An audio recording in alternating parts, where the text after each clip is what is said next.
तो हेलो दोस्तों, welcome back to my YouTube channel. दोस्तों, आज हम भारत के प्राचीन शिक्षा केंद्र की चर्चा करेंगे, मतलब नालंदा विश्वविद्यालय की। दोस्तों, नालंदा विश्वविद्यालय का नाम सुनकर एक गहरी और ऐतिहासिक अनुभूति होती है। यह ज्ञान और शिक्षा का प्रतीक है जो भारत की प्राचीन विरासत और विश्व के पहले उच्च शिक्षक संस्थानों में से एक का प्रतिनिधित्व करता है। तो चलिए नालंदा विश्वविद्यालय की संपूर्ण जानकारी लेते हैं कि आखिर क्या खास बात थी नालंदा विश्वविद्यालय की, आखिर क्यों जलाया गया इतने बड़े विश्वविद्यालय को। दोस्तों, नालंदा विश्वविद्यालय प्राचीन भारत का एक प्रसिद्ध शिक्षा केंद्र था जिसे 5वीं शताब्दी में गुप्त वंश के सम्राट कुमारगुप्त प्रथम ने बनवाया था। यह विश्वविद्यालय न केवल भारत बल्कि पूरे एशिया के लिए उच्च शिक्षा का केंद्र था। नालंदा विश्वविद्यालय में दुनिया भर के विद्यार्थी आकर उच्च स्तरीय ज्ञान प्राप्त करते थे। इसका मुख्य लक्ष्य समाज में बौद्धिकता, तर्क और माध्यमिक शिक्षा को बढ़ावा देना था। दोस्तों, नालंदा विश्वविद्यालय केवल धार्मिक शिक्षा केंद्र तक सीमित नहीं था, बल्कि इसमें तर्कशास्त्र, गणित, खगोलिक विज्ञान, चिकित्सा, वास्तुकला और साहित्य जैसे विषय भी पढ़ाया करते थे। नालंदा वैचारिक और सांस्कृतिक आदान प्रदान का केंद्र था, जहां बौद्ध, जैन और वैदिक परंपराओं के साथ साथ अन्य सांस्कृतिक व दार्शनिक विचारों का अध्ययन किया जाता था। दोस्तों, नालंदा मुख्य रूप से बौद्ध धर्म के अध्ययन और प्रसार के लिए स्थापित किया गया था। यहाँ बौद्ध धर्म की अध्ययन शाखा का व्यापक अध्ययन होता था। आपको बता दें कि नालंदा में चीन, तिब्बत, कोरिया, जापान और मध्य एशिया से विद्यार्थी शिक्षा ग्रहण करने के लिए आते थे, जिससे यह प्राचीन विश्व का पहला अंतर्राष्ट्रीय विश्वविद्यालय बन गया था। दोस्तों, नालंदा का पुस्तकालय विशाल था, जिसे धर्मगंज कहा जाता था। नालंदा के पुस्तकालय को 3 भागों में बांटा गया था।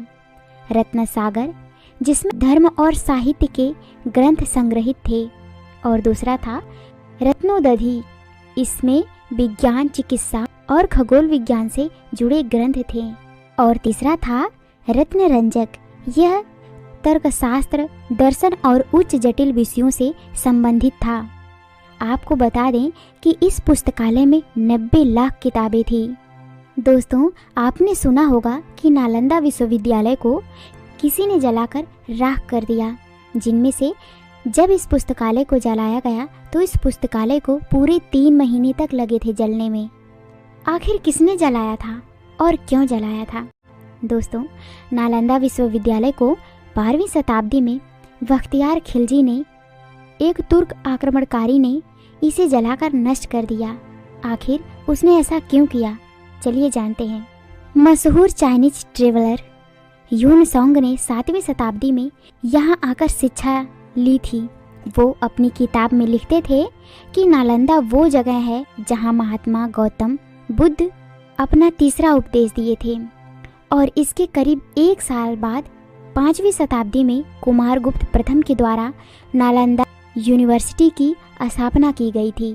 नालंदा यूनिवर्सिटी में 10,000 से ज़्यादा स्टूडेंट्स थे और 1510 से ज़्यादा टीचर रहते थे। जीरो और डेसिमल सिस्टम का आविष्कार करने वाले आर्यभट्ट खुद इस यूनिवर्सिटी के हेड हुआ करते थे। उनके अलावा इस यूनिवर्सिटी में हर्षवर्धन और नागा अर्जुन जैसे ज्ञानी भी रह चुके हैं। अगर नालंदा पर हमले की बात करते हैं तो खिलजी वो पहला व्यक्ति नहीं था जिसने नालंदा पर हमला किया था। नालंदा पर 3 बार हमला किए गए थे। 455 से 467 के बीच मध्य एशिया में आए हुए हुन्स ने समुद्रगुप्त राज के वक्त नालंदा पर हमला किया और इसे नुकसान पहुंचाने की कोशिश की गई। इसके बाद इस विश्वविद्यालय को मजबूत बनाने की कोशिश की गई कि इसे कोई हानि ना पहुंचा पाए, और इस बार इसमें कई नई दीवारें जोड़कर इसे भव्य बना दिया गया।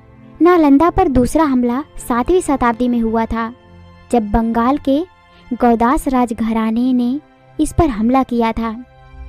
फिर राजा हर्षवर्धन ने इसे रिस्टोर किया, लेकिन नालंदा पर तीसरा हमला अभी बाकी था।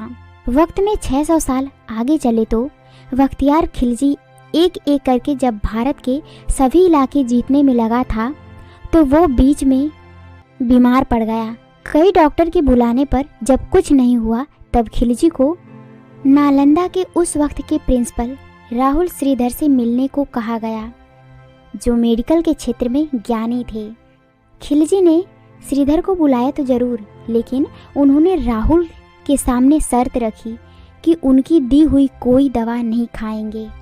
खिलजी राहुल और नालंदा को चैलेंज कर रहे थे, लेकिन राहुल ने खिलजी की शर्त मान ली और उन्हें कुरान देते हुए कहा कि रोज इसके कुछ पन्ने पढ़िएगा, आप ठीक हो जाओगे। दरअसल श्रीधर ने खिलजी को ये नहीं बताया था कि उन्होंने कुरान के सभी पन्नों पर दवाई लगाई थी।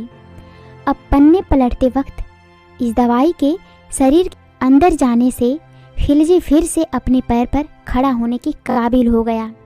लेकिन राहुल और नालंदा का शुक्रिया करने के बजाय खिलजी ने यह प्रण ले लिया, नालंदा का विनाश जरूर करेगा। इतिहासकार मानते हैं कि खिलजी के इस कदम के पीछे का मुख्य कारण जलन थी, क्योंकि वो देख रहा था कि नालंदा हर एक चीज़ों में उनसे कई गुना आगे था। बस यह बात उससे बर्दाश्त नहीं हुई। उस वक्त 700 साल पुरानी यूनिवर्सिटी को खिलजी ने इस कदर तबाह कर दिया था कि इसे दोबारा खड़ा नहीं किया जा सकता था। और इसके आगे बढ़कर खिलजी ने बिहार में ही विक्रमशिला और ओडांतापुरी नाम की 2 और बिहार की यूनिवर्सिटी को तबाह कर दिया। इसका सारा ज्ञान, इतनी सारी परंपराएं सिर्फ एक व्यक्ति के जलन के कारण हमेशा हमेशा के लिए नष्ट हो गई। वो विश्वविद्यालय जहां देश विदेश से बच्चे पढ़ने आया करते थे और उनसे किसी भी तरह की फीस नहीं ली जाती थी। ये वो विश्वविद्यालय था जो सबसे पढ़े लिखे लोग को दरवाजे पर खड़ा करता था। लेकिन ये लोग केवल चौकीदार नहीं थे, बल्कि ये लोग एडमिशन का भी टेस्ट लेते थे। जिस किसी को भी यहाँ एडमिशन लेना होता था वो यूनिवर्सिटी के गेट पर आता और गार्ड उससे कुछ सवाल करते, उनके हाव भाव को परखते थे। अगर उन्हें लगता कि उन्हें पढ़ने की इच्छा है तो वो इस विश्वविद्यालय में उसे एडमिशन दे दिया करते थे। 1193 ईस्वी में खिलजी द्वारा नष्ट किए जाने के बाद 2006 में इस यूनिवर्सिटी पर भारत के पूर्व राष्ट्रपति अब्दुल कलाम की नज़र इस पर पड़ी। उन्होंने सरकार से गुजारिश की कि नालंदा को फिर उसी तरह समृद्ध करे जैसे वो पहले थी, ताकि भारत भी अपने गौरवशाली इतिहास की तरफ लौट सके, और अगर लौटना संभव न हो तो वो उसे देखकर अपने भविष्य के लिए प्रेरित हो सके। दोस्तों, ये थी नालंदा की कहानी और नालंदा का संपूर्ण इतिहास। हमारे भारत में यह नालंदा विश्वविद्यालय था। ये खुशी की बात है। अगर वो होता तो आज हमारा देश कितना आगे गया होता। नालंदा का इतिहास आपको कैसा लगा हमें कमेंट बॉक्स में ज़रूर बताइएगा। So thanks for watching this video.